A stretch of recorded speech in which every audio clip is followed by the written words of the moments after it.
I replaced fur with a sponge. Thank you for joining me today, guys, on my reading journey. I hope you're all doing fine. And we'll continue with the fourth part of The Guardian of the Accolade. So let's begin. The train whistled again. Now it was at the water tank a mile away. Mars Robber, said Uncle Bushard, laying his hand on the satchel that the banker held. For word's sake, don't take this with you. I know what's in it. I knows where you got it in the bank. Don't carry it with you. There's big trouble in that Wallis from Miss Lucy and Miss Lucy's children. It's bound to destroy the name of Weymouth and bow down them dead on in the with shame and tribulation. Mars Robert used can kill this only nigger of if you will, but don't take away this Wallis. If I ever crosses over the Jordan, where I want to say to Miss Lucy when she asks me, Uncle Bashard, oh, fellow, didn't you take good care of Mr. Robert? Mr. Robert Weymouth threw away his cigar and shook free one arm with his peculiar gesture that always preceded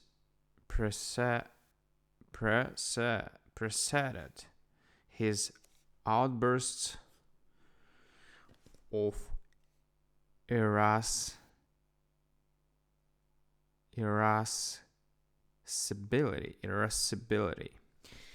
irascibility. Uncle Bushard bowed his head to the expected storm, but he did not flinch. If the house of Weymouth was to fall, he would fall with it. The banker spoke, and Uncle Bushard blinked with surprise. The storm was there, but it was suppressed to the quietness of a summer breeze. Bushard, said Mr. Robert in a lower voice than he usually employed. You have lower voice that he usually employed.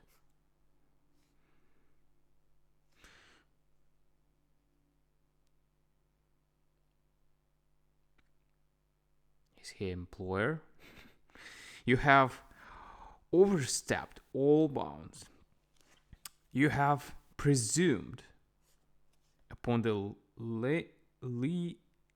leniency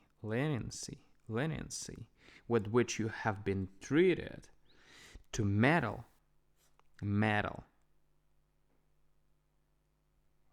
unpardonably.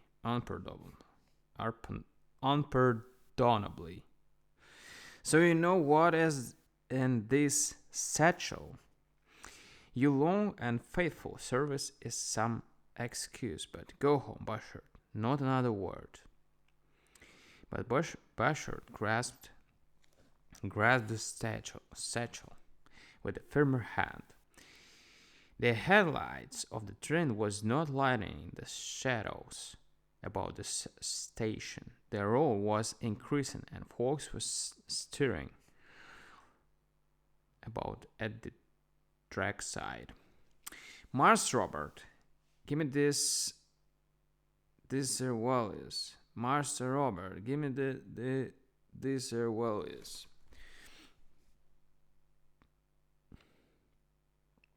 I got the right, sir, to talk to you way. I shaved, I slaved for you and tended to you from a child up. I went through the war as your body servant till the whipped we whipped the Yankees and sent them back to the north. I was at your wedding and I wasn't far away when your Miss Lady was born. And Miss Lady's children they watches today for Uncle Bashard when he come home every evening. I been a Weymouth, all soft in color and entitlements. Both of us is old, Mars Robert. Trains tain't going to be long till we want to see Miss Lucy and has to give an account of your doings. The old man won't be expected to say much more than he done all he could by the family that owned him. But the Weymouths, they must say they've been living poor and fearless and without reproach. Give me this Wally's, Master Robert. I'm going to have it. I'm going to take it back to the bank and lock it up in the vault. I'm going to do Miss Lucy's bidding. Turn her loose, Mars Robert. The train was standing at the station. Some men were pushing trucks along the side. 2 or 3 sleepy passengers got off and wandered away into the night. The conductor stopped to the gravel, swung his lantern and called, "Hello, Frank," at some invisible.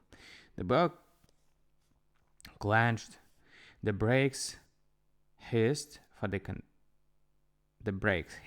conductor drawled, "All aboard.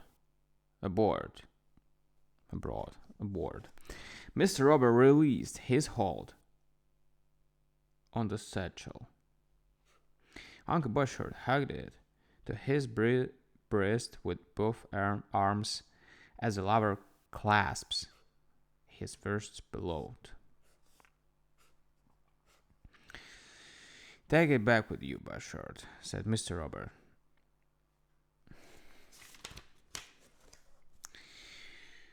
Thrusting his hands into his pockets and let the subject drop. "Now mind."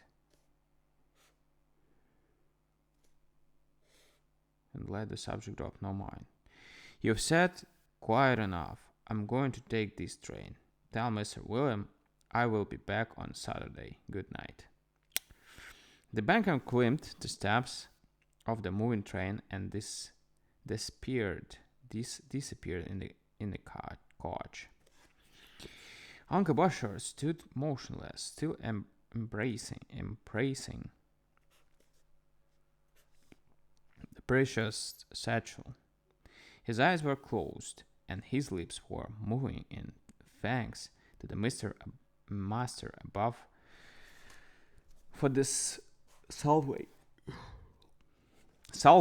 of the Weymouth honor. He knew Mr. Robert would return when he said he would. The Weymouth never lied, nor now, thanks the Lord. Could be said that they embezzled the money in banks, Then awake to the necessity for further guardianship, guardianship of Weymouth trust funds. The old man started for the bank with the redeemed satchel. 3 hours from Weymouthville in the great dawn, Mr. Robert alighted from the train at the lonely flag station. Dimly he could see the figure of a man waiting on the platform, and the shape of a spring wagon team and driver. Half a dozen lengthy fishing poles projected from the wagon's rear.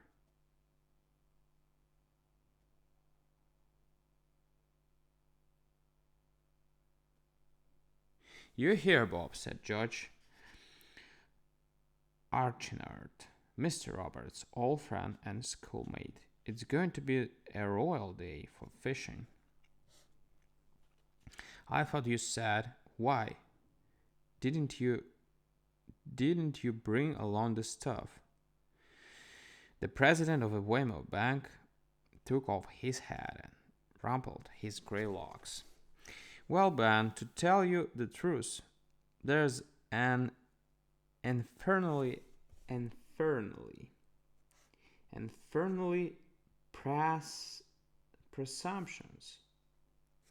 presumptuous old black guy belonging in my family that broke up the arrangement. He came down to the depot and vetoed the whole proceeding.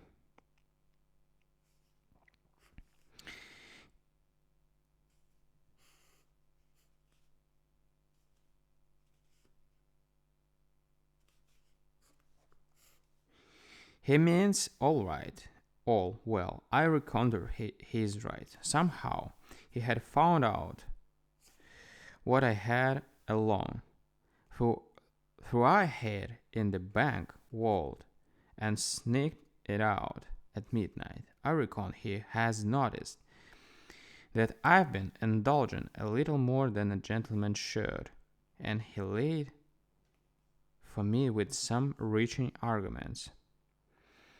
I'm going to quiet drinking," Mr. Robert concluded. "I've come to the conclusion that a man can't keep it up and be quiet what he'd like to be, pure and fearless and without reproach. That's the way old Bushard quoted it." "Well, I'll have to admit," said George thoughtfully, as they climbed into the wagon, "that the old Danky's argument can't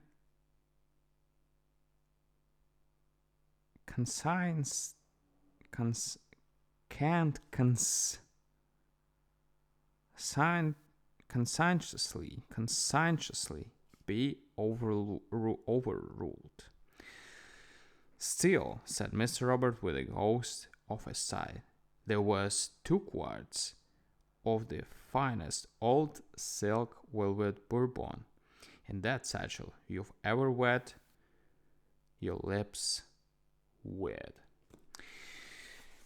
Alright, guys, that was a great story, and we're gonna continue and begin the new one, but tomorrow.